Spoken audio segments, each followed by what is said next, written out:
Hello students, BSc second year का हम 4th unit देख रहे हैं। चिकने व रुक्ष समतल वक्रों पर गति। इसमें कुछ इम्पोर्टेंट प्रमेय है वो देखते हैं। तो इसमें पहला प्रमेय है, एक भारी कण एक दिए हुए चिकने समतल पर वक्र समतल में दिए हुए बलों के अंतर्गत गति करने के लिए विवश किया जाता है। गति ज्ञात करना। अथवा यदि कोई भारी कण एक ऊर्ध्वाधर चिकने वक्र पर गमन करे तो उसकी गति की व्याख्या कीजिए। ठीक है, तो हम इसकी गति की व्याख्या करते हैं। तो उत्पत्ति की ओर आगे बढ़ते हैं। हमारे पास यहाँ एक प्लेन है OX और OY। यहाँ पर हम एक वक्र की कल्पना करते हैं। मान लेते हैं कि ये जो वक्र की स्थिति है वो t समय पर बिंदु P है। ठीक है, अब इस जो वक्र की चाप है A से P के जो बीच की दूरी है वो क्या है, हमारे पास S है।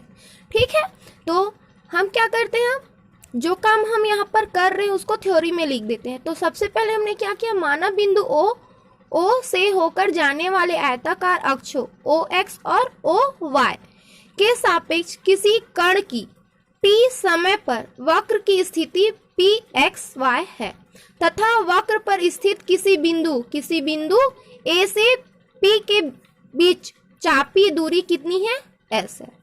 माना कण का वेग, हमारे पास यहाँ पर जो कण है उस कण का वेग हम मान लेते हैं कितना है, v है। और कण पर क्रिया करते हुए बाह्य बलों के निर्देशांक अक्षों के समांतर घटक x और y है। ये हमारे पास x और y जो कैसे हैं, इसके बल हैं, किसके, पॉइंट P पर जो बल कार्य कर रहा है वो। और वक्र की बिंदु P पर अभिलंब प्रतिक्रिया क्या है, R है। इस बिंदु P का जो अभिलंब प्रतिक्रिया है वो हमारे पास R है। माना P पर स्पर्शी OX बिंदु P की एक स्पर्श रेखा खींच देते हैं जो कहाँ पर आता है, OX पर आता है और ये साइन कोण बनाता है। ठीक है, बलों को बिंदु P पर स्पर्शी अभिलंब के अनुदिश वियोजित करने पर। ठीक है, अब जो बल हमारे पास हैं उन बलों को हम वियोजित कर देते हैं। जो बिंदु P पर स्पर्शी अभिलंब हमको मिले हैं उसको वियोजित करेंगे तब हमको क्या मिलेगा, mv dv अपॉन में ds is equal to x cos sine plus y sine. Equation number 1 देते हैं तथा mv स्क्वायर अपॉन में rho is equal to r minus x sine plus y cos sine. हम इसको इक्वेशन नंबर 2 देते हैं। सिर्फ हम जानते हैं कि cos sine is equal to हम क्या लिख सकते हैं, dx अपॉन में ds। उसी तरह sine is equal to dy upon में dx लिख सकते हैं। ठीक है, समीकरण 1 में साइन और कॉस की वैल्यू को पुट कर देते हैं। ठीक है, तो यहाँ समीकरण 1 में वैल्यू पुट करेंगे तो हमको मिल जाएगा mv dv अपॉन में ds is equal to x। Cos sine के स्थान पर क्या लिखेंगे, ds अपॉन में dx अपॉन में ds plus y dy upon में ds। ठीक है, दोनों में 1 अपॉन ds कॉमन है, सब्ट्रैक्ट हो जाएंगे आपस में। तो हमारे पास बचेगा mv dv is equal to x dx plus y dy। अब हम इसको समाकलन कर देते हैं। तो जब हम इसका समाकलन करेंगे तो हमारे पास वैल्यू आएगी 1 अपॉन 2 mv का square is equal to integration x dx plus y dy plus c। हम इसको इक्वेशन नंबर 3 देते हैं। अब हम मान लेते हैं कि x dx plus y dy किसी फलन फाई ऑफ एक्स वाई का पूर्ण अवकलन है।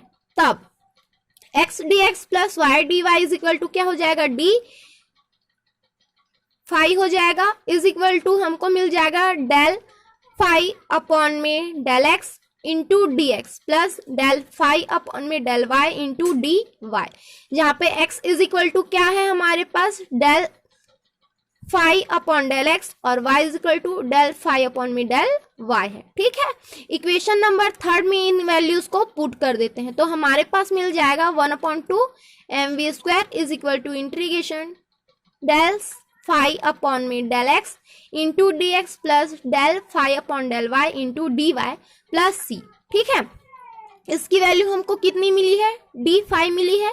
तो ये हमारे पास आ गया d फाई प्लस c। जब हम इसका इंटीग्रेशन करेंगे तो हमको वैल्यू मिल जाएगी phi of x Y plus c। हम इसको इक्वेशन नंबर 4 दे देते हैं। ठीक है, अब किसी बिंदु P ऑफ एक्स वाई पर कण की गतिज ऊर्जा समीकरण 4 में दी जाती है। ठीक है, ये जो हमारे पास इक्वेशन आया है वो किसका है, समीकरण है, गतिज ऊर्जा का समीकरण है। ठीक, अब हम मान लेते हैं कि m द्रव्यमान का कण प्रारंभ में बिंदु x0 y0 से वेग u से गति आरंभ करता है, तब समीकरण जो 4 हमारे पास आया है वो क्या मिल जाएगा हमको, 1/2 mu² is equal to sine of x0 y0 plus c हो जाएगा। ठीक है, क्यों, क्योंकि जो कण है वो प्रारंभिक वेग से गति कर रहा है। ठीक है, कितने वेग से, u से। ठीक, और इनकी जो स्थिति है वो क्या है, p ऑफ x0 और y0 है। ठीक है, अब हमारे पास जो समीकरण 4 और समीकरण 5 आया है उन दोनों को हम घटा देते हैं, तो ये हो जाएगा हमारे पास 1/2 mv² minus 1/2 mu² is equal to 5 of xy minus 5 of x0 y0 plus c minus c, ये इनकी वैल्यू 0 हो गई, तो हमारे पास आएगा 5 of xy minus 5 of x0 y0। ठीक है, इसको हम इक्वेशन नंबर 6 दे देते हैं। जो हमारे पास इक्वेशन नंबर 6 है उस पथ से स्वतंत्र है जिस पथ पर कण आरंभ बिंदु x0 y0 में बिंदु p ऑफ xy तक गति करता है। ठीक है, अर्थात इसका मतलब क्या है कि इनकी जो गति रहेगी वो समान रहेगी यदि वक्र का कोई भी रूप क्यों ना हो। ठीक है, चाहे वक्र आपका जैसा भी हो, उनकी गति आपस में कैसे होंगे, समान होंगी। साथ ही हम ये भी कह सकते हैं कि जो कण की गतिज ऊर्जा में परिवर्तन कण के मार्ग पर आश्रित नहीं है, बल्कि क्या है, उनकी प्रारंभिक और अंतिम अवस्थाओं पर आश्रित होती है। हमारे पास जो वैल्यू मिली थी x dx plus y dy, उसको हम कार्यफलन भी कह सकते हैं। ठीक है, दूसरा प्रमेय देखते हैं, ऊर्जा संरक्षण का सिद्धांत। ठीक है, सिद्ध कीजिए कि जब कोई कण या कणों का निकाय या पिंडों का समुदाय संरक्षक बल निकाय के अंतर्गत गतिशील हो तो उनकी गतिज तथा स्थितिज ऊर्जाओं का योग अचर रहता है। अर्थात ऊर्जा संरक्षण का सिद्धांत लिखे और अथवा ऊर्जा संरक्षण का सिद्धांत लिखिए और सिद्ध कीजिए। यहाँ इसके 2 स्टेटमेंट आपको मिल सकते हैं। ठीक, अब देखिए यहाँ पर हमने थोड़ी देर पहले ही देखा है, यहाँ से इस इक्वेशन से हमको गतिज ऊर्जा प्राप्त हो रही है। ठीक है, तो हम इसी इक्वेशंस को लेते हुए आगे बढ़ेंगे। ठीक है, तो हम मान लेते हैं, माना कि किसी स्थिति p ऑफ xy पर कण की स्थितिज ऊर्जा बलों द्वारा किए गए उस कार्य के बराबर होता है जिसमें कण बिंदु P ऑफ xy से किसी मानक स्थिति x डैश y डैश तक गति करती है। ठीक है, अभी थोड़ी देर पहले हमने जो भी काम यहाँ पर किया है, यहाँ हमको क्या मिला, कुछ कार्य करने के बाद ही ये फंक्शंस हमको मिले हैं। जो हमारे पास फंक्शन आया था, कौन सा फंक्शन आया था हमारे पास, हमारे पास जो इक्वेशन आया था ये वाला, और जो लास्ट इक्वेशन 5th हमको मिला है उसको हम वर्क की परिभाषा मतलब कार्य की परिभाषा से कुछ इस तरह से डिफाइन करते हैं कि ये जो हमारे पास है x dx plus y dy यह किया गया कार्य को निरूपित करता है। ठीक है, जो बल x और y वक्र के अनुदिश एक छोटा विस्थापन ds में करते हैं। इस प्रकार x dx plus y dy कुल कृत कार्य है, मतलब कुल किया गया कार्य है। ये जो हमारा ये फंक्शन है वो कितना है, कुल किया गया कार्य है। तो हम इसी को लेकर आगे बढ़ेंगे, और ये कैसा है, जो इसकी प्रारंभिक स्थिति x0 और y0 से बिंदु p ऑफ xy तक ले जाने में किया जाता है। ठीक है, तो अभी थोड़ी देर पहले हमने यही कहा कि जो बिंदु है, जो भी कण हमारे पास है, वो बिंदु P ऑफ xy से किसी मानक स्थिति x डैश y डैश तक गति करती है, मतलब यहाँ तक किए गए कार्य की हमको गणना करनी है। ठीक है, तब हमको स्थिति ऊर्जा मिलेगी। तो हम यहाँ x डैश y डैश न लिख करके हम इसको x0 y0 से xy तक भी मान सकते हैं, जो काम आपने यहाँ पर किया है उसके अकॉर्डिंग। ठीक है, तब बिंदु P पर स्थिति ऊर्जा क्या हो जाएगी हमारे पास, यहाँ integration xy to x dash y dash x dx plus y dy। ठीक है, इसका हम देखे थे कि इसका जब हम किसके इक्वल माने थे, इसको एक फंक्शन d फाई के इक्वल माने थे। ठीक है, और जब d फाई का हमने अवकलन किया था, इंटीग्रेशन किया था, तो हमको क्या मिला था, फाई ऑफ एक्स वाई मिला था। ठीक, और ये यहाँ पर इसके लिमिट्स लग गए हैं, बस x y x dash Y dash. Limit put करने पर हमको मिला phi of x dash Y dash minus phi of x y, equation number 1। ठीक है, और साथ ही हम गतिज ऊर्जा भी फाइंड कर लेते हैं, तथा बिंदु P पर गतिज ऊर्जा जो हम लास्ट इक्वेशन देखे थे, जहां पर हमारे पास आया था 1/2 एम वी का square is equal to five of x Y plus C आया था। उस इक्वेशन को हमने यहाँ पर लिया है और इसको हम इक्वेशन नंबर 2 दे दिए, ठीक है।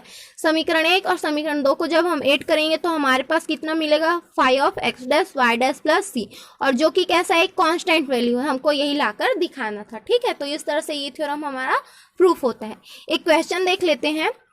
गुरुत्वाकर्षण के अंतर्गत कोई कण एक ऊर्ध्वाधर समतल में चिकने वक्र पर गमन करता है। यदि t समय में चलित चाप, मतलब s का मान है ये, ठीक है, चलित चाप साइन हाइपरबोलिक t के समानुपातिक है, तब वक्र का रूप ज्ञात कीजिए, ठीक है।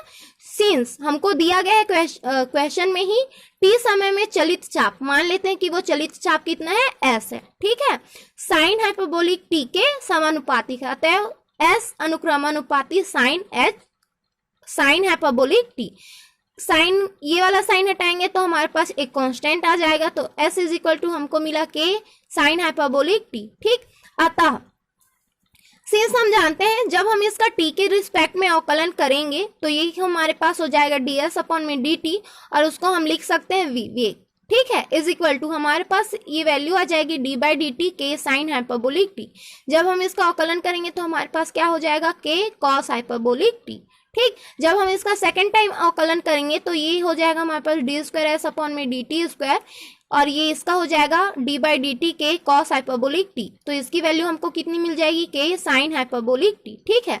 अब स्पर्श रेखा की दिशा में गति का समीकरण लेने पर हमको मिल जाएगा m D square S upon में D T square is equal to M G sine shine मिल जाएगा। यहाँ पर डी स्क्वायर एस अपॉन में डी टी की वैल्यू हम फाइंड कर चुके हैं, उसको यहाँ पर पुट करते हैं, इज इक्वल टू है हमारे पास M G sine shine. M से एम सब्ट्रैक्ट हो गया, हमारे पास बचा K sine hyperbolic T is equal to G sine shine. K sine hyperbolic को हम क्या लिख सकते हैं, एस लिख सकते हैं, तो उसके स्थान पर हमने एस लिख दिया, तो एस इज इक्वल टू हमारे पास मिल गया जी शाइन साइन। तो देखिए यहाँ पर एस और साइन के बीच संबंध बता रहा है, और जब एस और साइन के बीच संबंध बताता है तो वो हमारा समीकरण कैसा हो जाता है, नैश समीकरण हो जाता है। तो इस तरह से हमको जो चक्रज का समीकरण मिला है वो कैसा है, नैश समीकरण है, ठीक है। आज के लिए इतना ही, थैंक यू।